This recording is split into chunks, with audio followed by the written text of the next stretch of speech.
예, 그렇잖아도 나라가 어수선한데 또 오늘 아침에 또 이렇게 무거운 소식이 들려왔죠. 무안에서 비행기 사고가 나서 많은 사람이 아마 사상자가 났을 것 같은데 어떤 걱정입니다. 네, 비행기가 추락했는데요. 네. 오늘 2024년 마지막 주일이죠. 내일 모레 이제 12월 31일이 되면 사람들이 해마다 하는 대로 서울에서는 보신각종 앞으로 모이기도 하고 또 어떤 사람들은 동해 바닷가로 가겠지요. 12월 31일 밤 11시 59분 50초가 되면 사람들이 이제 외칩니다. 뭐라고 할까요? 10, 9, 8, 7 이렇게. 그래서 마지막에 폭죽이 터지고 사람들이 소리를 지르겠지요. 그리고 보신각 종이 울리게 됩니다. 그런 다음에 사람들이 뭘 할까요?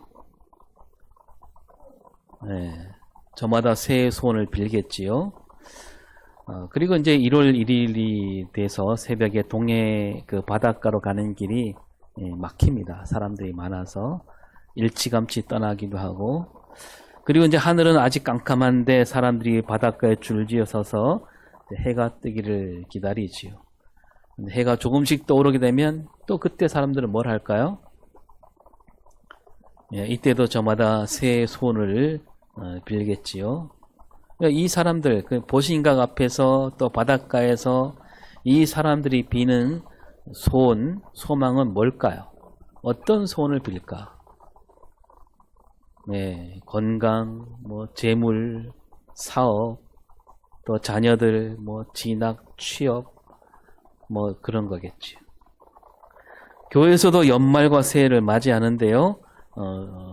송구 영신 예배를 드린 교회가 있습니다. 한 해를 보내고 새해를 맞이하면서 한 자리에 모여서 교우들이 예배하기도 하는데, 이 송구 영신 예배 때도 보면 빠지지 않는 순서가 있어요. 어떤 순서가 있습니까? 성경 구절 뽑는 순서가 있고, 또 새해 기도 제목 써서 내고, 어떤 교회는 보면 이제 신년 감사헌금을 그때 내지요. 우리는 이제 새해 첫 주일날 신년 주일로 드리는데, 신년 감사헌금을 내면서 또 성경 구절을 뽑아가기도 합니다. 또 어떤 교회는 새해 기도 제목을 넣고 성경 구절을 뽑기도 하고요. 그러면 이때 교회에서 새해 기도 제목 가운데 보면 어떤 기도 제목이 가장 많은 것 같습니까? 그 마찬가지 아니겠어요? 건강, 또 재물, 사업, 자녀들이 잘 되기를, 진학, 취업, 그거 아니겠습니까? 우리 오늘 말씀 제목이 뭐죠? 같이 시작. 거룩한 바람으로. 여기서 바람은 저 바깥에 부는 바람이 아니라 바라다 할 때 그 바람입니다.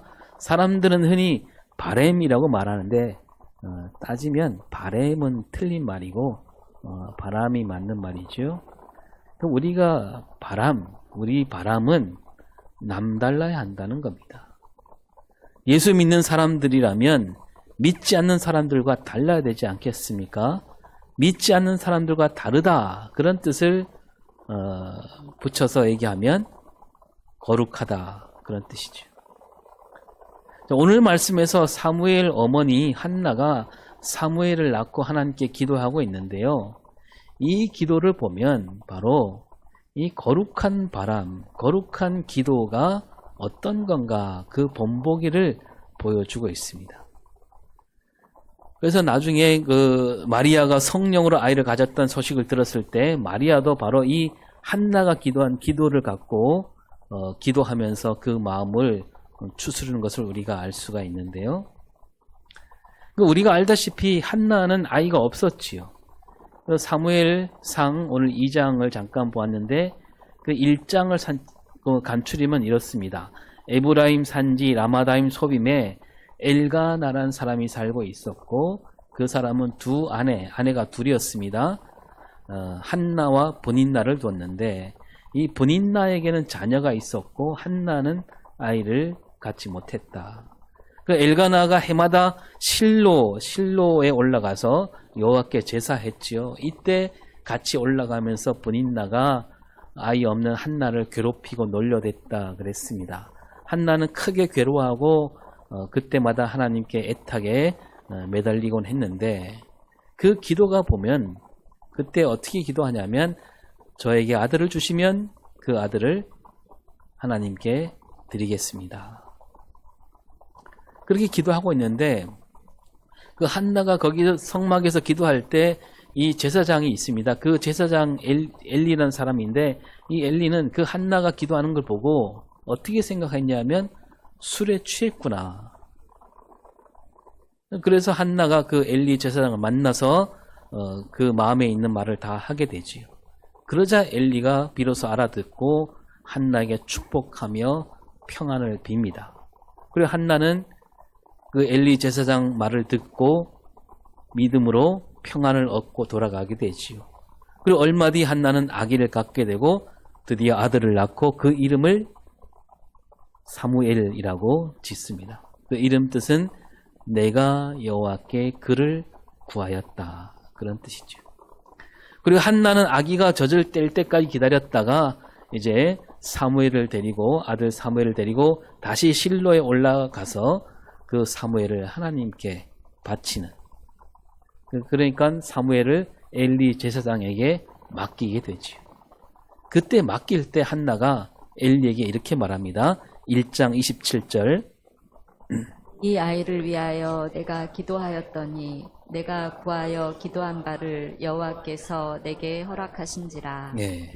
한나는 이 엘리 제사장에게 가서 이 아이가 하나님께서 나에게 주신 생명이다. 이것을 아주 똑부러지게 말하고 있습니다.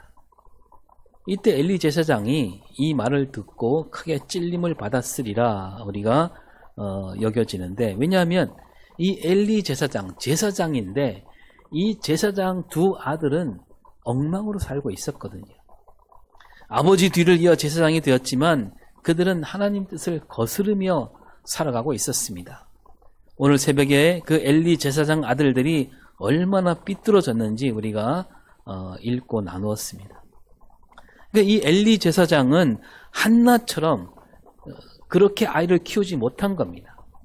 하나님께서 자기에게 주신 생명임을 믿고 하나님이 주신 생명이라고 믿고 그 아이들을 키웠다면 지금 저렇게 되지 않았을 겁니다.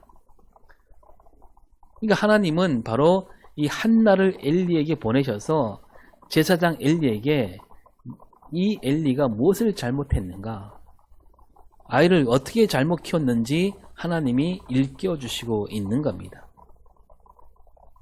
그리고 이어서 한나가 또 말합니다. 28절에 시작.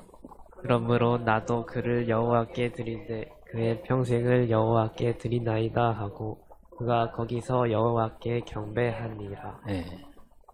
하나님께서 이 아이를 내게 주셨으니 이제 내가 이 아이를 하나님께 드리는데 그냥 드리지 않고 평생을 드린다.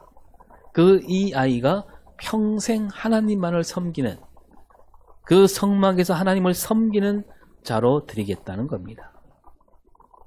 그리고 이제 여호와께 경배하고 있습니다.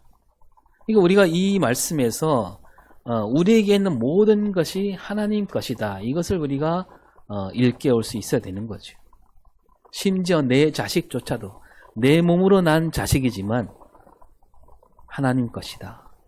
우리가 품 안에 자식이란 말이 있잖아요.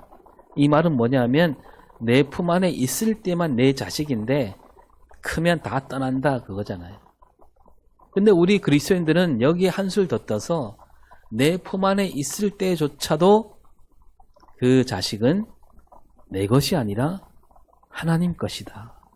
이걸 우리가 잊지 말아야 되는 겁니다.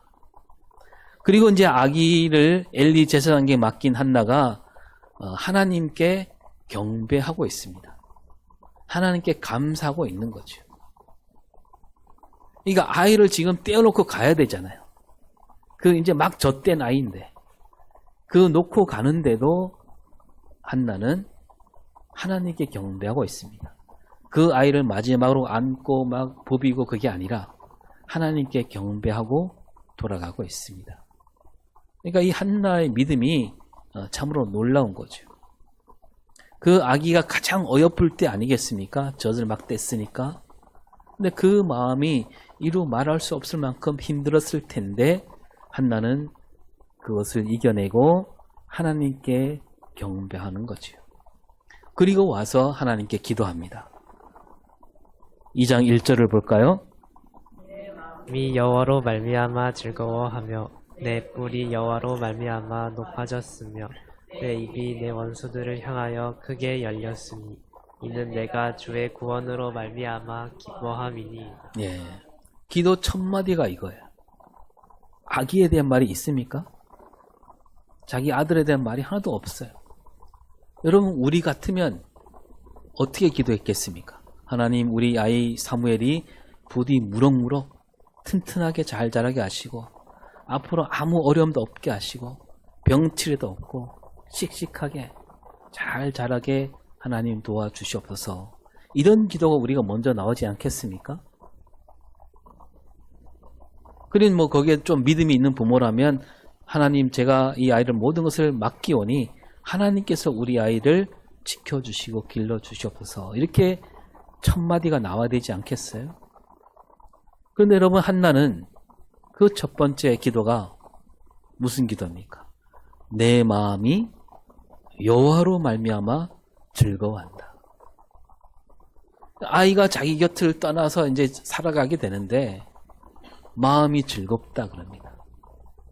이 아이와 같이 하진 못하지만, 그 사랑스러운 아이와 같이 하지 못하지만, 그렇게 어렵게 얻은 아이와 같이 하지 못하지만 하나님께서 모든 것을 알아서 해 주시리라. 이런 믿음 갖고 내 마음이 즐겁다라고 하는 겁니다. 여호와 하나님으로 말미암아 즐겁다. 이 말 한마디 안에 다 들어있는 거죠. 이 한나는 여호와 하나님께서 늘 자기와 함께 하심을 굳게 믿고 있는 겁니다.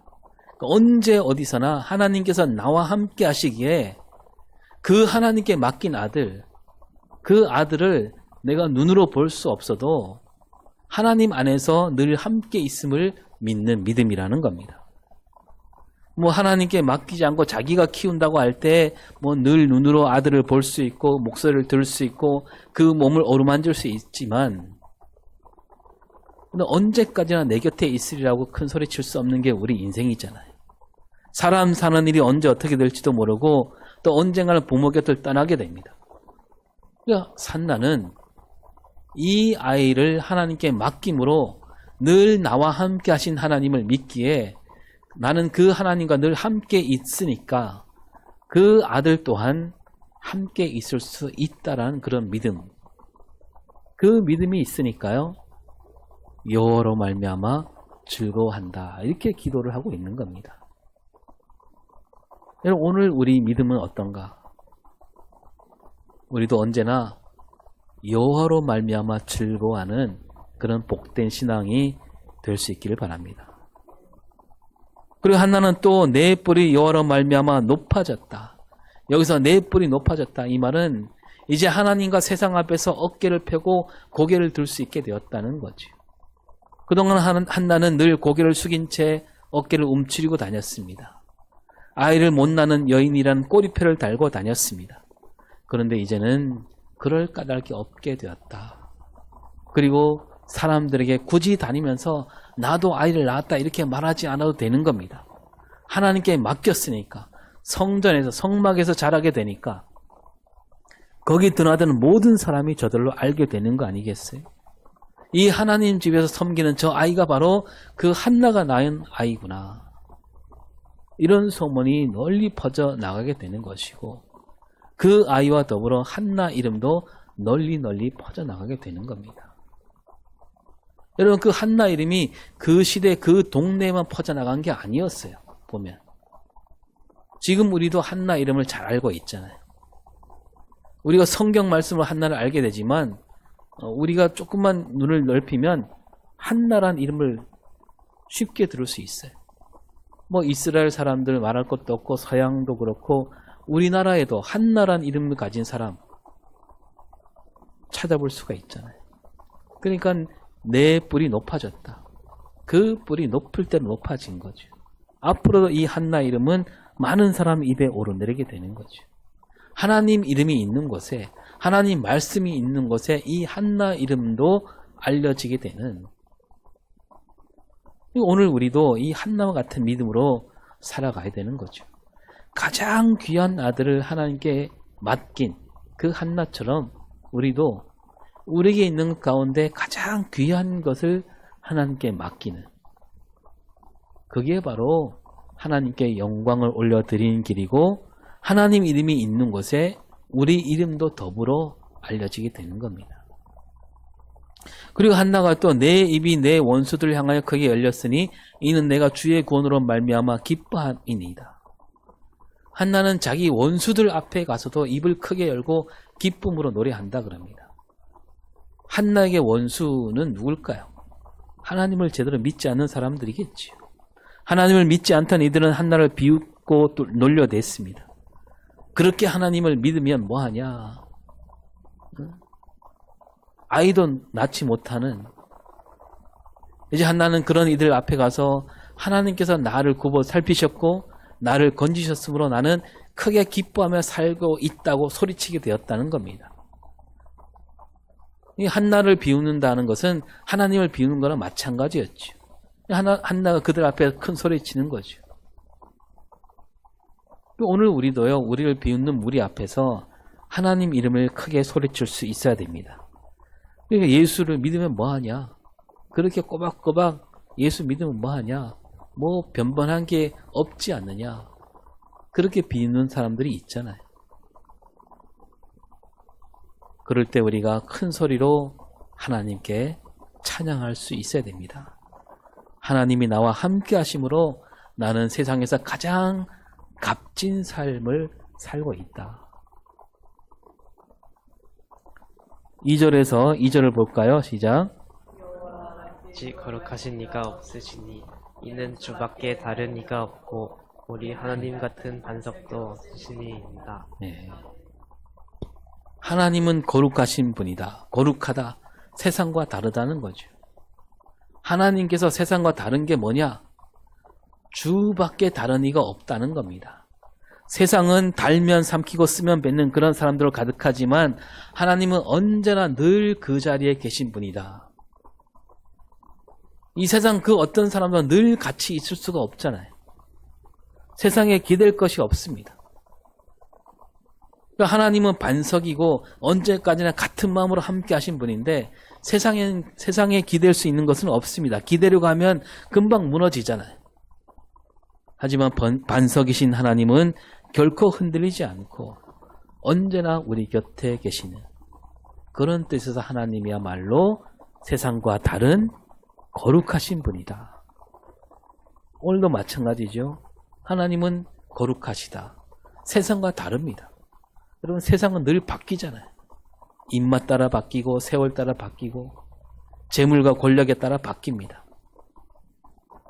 우리는 그런 자꾸 바뀌는 세상을 따라갈 까닭이 없는 거죠. 반석이신 하나님을 믿고 하나님만 기대며 그 하나님을 의지하며 살아가는 우리가 될 수 있어야 되겠습니다. 그리고 하나님 앞에서는 그 누구도 자기를 내세울 수 없다라고 말합니다. 하나님은 지식의 하나님이시다. 하나님께서 모든 것을 아시는 분이다. 사람이 하나님을 아는 것이 아니라 하나님께서 모든 것을 아신다. 하나님이 나를 아신다는 거죠. 내가 하나님을 알아서 내가 하나님을 알기 때문에 내가 하나님을 고른 게 아니라 하나님께서 모든 것을 아시고 하나님이 나를 부르셨다는 겁니다. 세상은 사람들이 보는 눈으로 굴러가는데 한나는 기도하면서 하나님 눈으로 세상이 흘러간다는 것을 바르게 알고 있는 거죠. 또 4절 5절에 보면 4절 5절에서 하나님 하시기에 달려있다라고 말합니다. 5절을 볼까요? 양식을 위하여 품을 팔고 줄이던 자들은 다시 줄이지 아니하도다. 전에 임신하지 못하던 자는 7을 낳았고 많은 자녀를 둔 자는 쇠약하도다. 예. 하나님은 약한 자들, 힘없는 자들 들어서 크게 쓰신다라는 겁니다.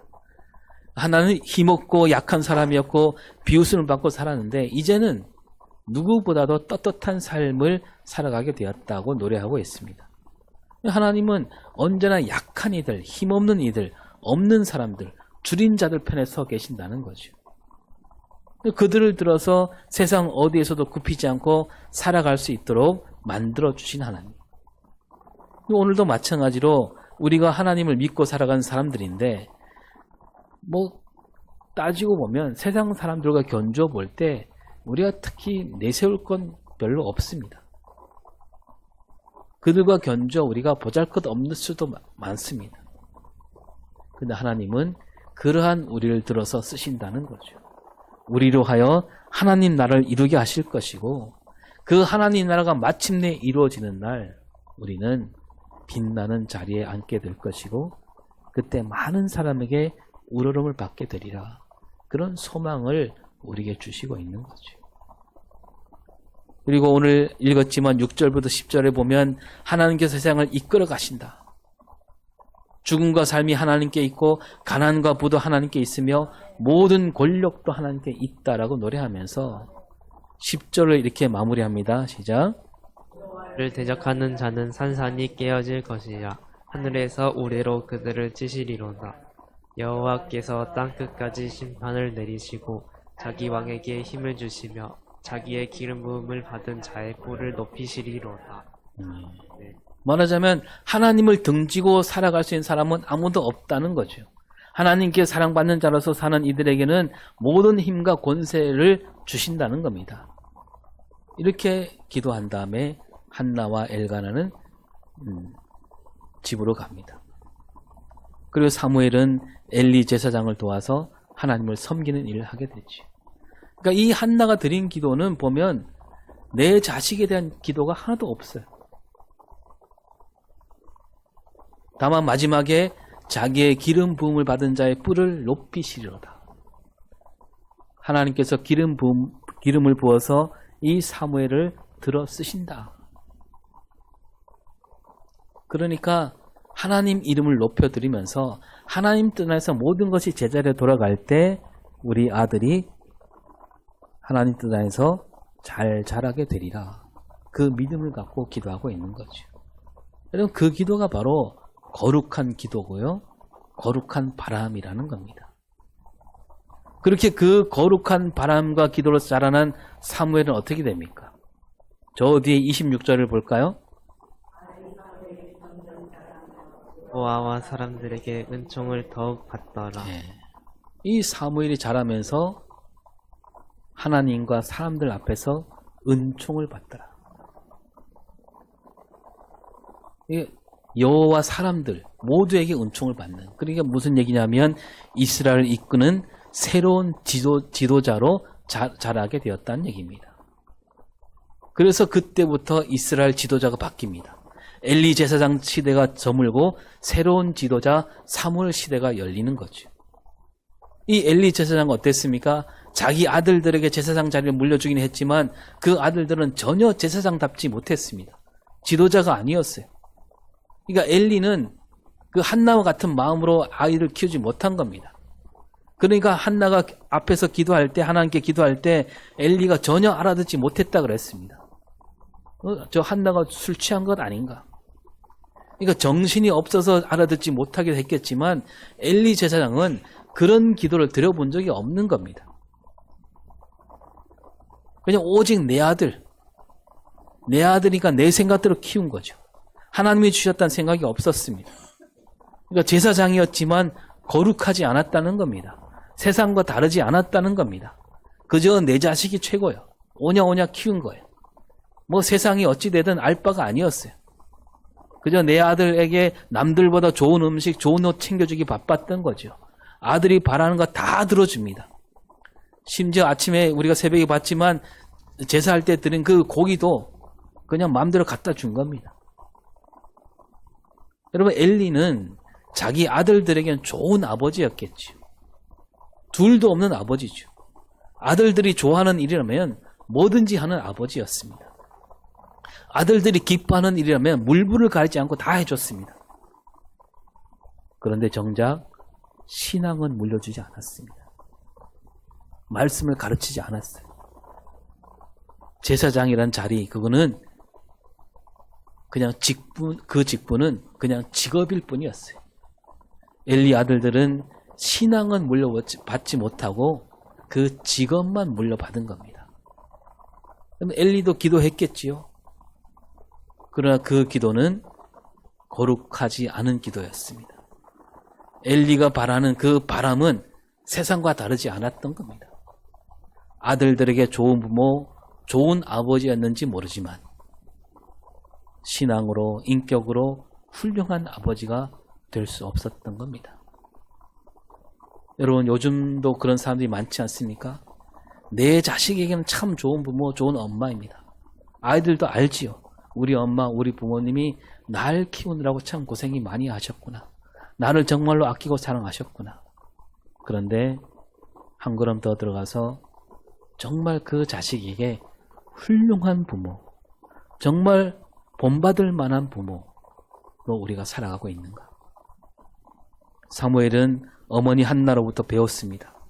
자기를 누구보다도 아끼고 사랑하지만 하나님과 약속을 더 귀하게 여기고 하나님과 약속을 저버리지 않는 그 어머니, 내 만족보다는 신앙을 먼저 앞세우는 어머니. 사무엘은 그러한 신앙이 몸에 깊이 스며든 겁니다. 그래서 세상 욕망 앞에 결코 흔들리지 않는 신앙, 그 신앙으로 사무엘이 이스라엘을 이끄는 지도자가 된 겁니다. 우리가 우리 자녀들 앞에서 올곧게 꼿꼿하게 신앙을 지킨다면요, 우리 자녀들은 우리를 좋아할 뿐만 아니라 우리를 우러러보게 되는 겁니다. 그러면 저절로 신앙을 물려받게 되는 거죠. 나에게 손해가 되더라도 정직함을 잃지 않고 내가 좀 미치더라도 그리스도인답게 사는, 세상 헛된 욕망 앞에 머리를 조아리지 않는, 그렇게 살아갈 때 우리가 비록 물려줄 재산은 없어도, 권력이나 명예는 물려주지 못하더라도 가장 값진 것, 하나님을 믿는 신앙을 물려줄 수 있는 겁니다. 여러분, 이번에 비상계엄령과 내란 사태를 보면서 우리 다음 세대에 우리가 물려준 게 하나가 있었구나, 그런 생각이 들었습니다. 그게 뭐냐면 바로 민주주의입니다. 민주시민으로서 무엇을 해야 되는가, 그거 하나는 우리가 물려주었구나. 여러분, 우리는요 민주주의를 책으로는 배웠어요. 그죠? 책으로는 배웠지만 우리 몸으로는 민주주의를 겪지 못했습니다. 우리가 태어났을 때 우리 이 나라에는 민주주의가 없었습니다. 독재 시대였어요. 자유가 없었죠. 내 손으로 지도자를 뽑지 못한 그런 시대를 살았습니다. 그래서 민주주의는 그냥 우리 것이 아니었습니다. 참된 자유가 뭔지 몰랐지요. 그래서 우리가 배운 대로 이건 아니다 하고 싸우긴 싸웠죠. 근데 싸우는 게 쉽지 않았습니다. 그래도 어떻게 싸웠고 마침내 우리가 민주주의를 이루었고 자유를 찾았습니다. 그러나 우리는 그 민주주의를 몸으로 잘 누리지 못했지요. 자유가 눈앞에 있었지만 이거 누려도 되는가? 그냥 눈으로만 누리는 그런 시대를 살았던 겁니다. 하지만 우리가 그렇게 쌓아 올린 민주주의, 우리 다음 세대가 달라진 겁니다. 그들은 태어날 때부터 민주주의 사회에서 태어난 거죠. 독재의 권력은 그냥 지나간 역사가 된 거예요. 그래서 그들은 민주주의를 마음껏 누리게 되었잖아요. 자유롭게 살았습니다. 그러다 보니까 민주주의가 빼앗긴다 생각하니까, 자유를 빼앗긴다 생각하니까 그들은 견딜 수 없어 하는 겁니다. 그 아이들 몸속 깊이 이 민주주의가 스며들어 있었고요. 자유는 벌써 피가 되고 살이 되었던 겁니다. 여러분, 아는 맛이 더 무섭지 않습니까? 그 민주주의 맛, 그 자유 맛을 누리고 있었기에 저 군인들 앞에서 우리 것을 빼앗길 수도 있겠구나 생각하니 그들은 집에 앉아 있을 수가 없었던 겁니다. 죄다 거리로 달려나간 거죠. 네가 뭔데 우리 민주주의를 빼앗으려느냐? 네가 뭔데 자유를 가져가려느냐? 그러면서 소리칠 때도 정말 자유롭게 소리치고 흥이 있는 시위, 세련된 집회, 그러면서 가슴을 뭉클하게 하는 그런 울림이 있는 그런 외침. 그러니까 민주주의와 자유 안에서 살았기 때문에 그게 몸에 배었기 때문에 그들은 그럴 수가 있었던 겁니다. 세계가 놀라고 있잖아요. 여러분 오늘 우리는 어떻습니까? 우리는 하나님 말씀이 우리 몸과 마음에 배어 있습니까? 하나님 말씀, 하나님 뜻대로 흘러가지 않는 세상을 보면 막 견딜 수 없는 그런 꿈틀거림이 있습니까? 하나님 뜻과 하나님 말씀이 내 안에 깊이 새겨 있다면요, 우리는 세상과 다를 수밖에 없는 겁니다. 세상 사람들은 그저 건강, 재물, 내 자녀, 진로, 취업 거기에 매달려 있지만 우리는 오직 하나님께 영광, 하나님 뜻, 하나님 나라, 이웃을 돌보는 일, 이웃을 섬기는 일, 그런 생각으로 우리 몸에 가득 차 있어야 되는 거죠. 세상에 물들지 않는 기도, 세상에 물들지 않는 그런 바람으로 살아가는 2024년 한 해를 돌아볼 때 나는 정말 무엇을 바라고 살았는가? 2025년 새해 내가 바라는 바람은 무엇인가? 내 바람은 정말 거룩한 바람인가? 내 기도는 거룩한 기도인가? 생각하며 거룩한 기도와 거룩한 바람으로 새해를 맞이하는 저와 여러분이 될 수 있기를 바랍니다. 이제 성찬의 자리로 나가겠습니다.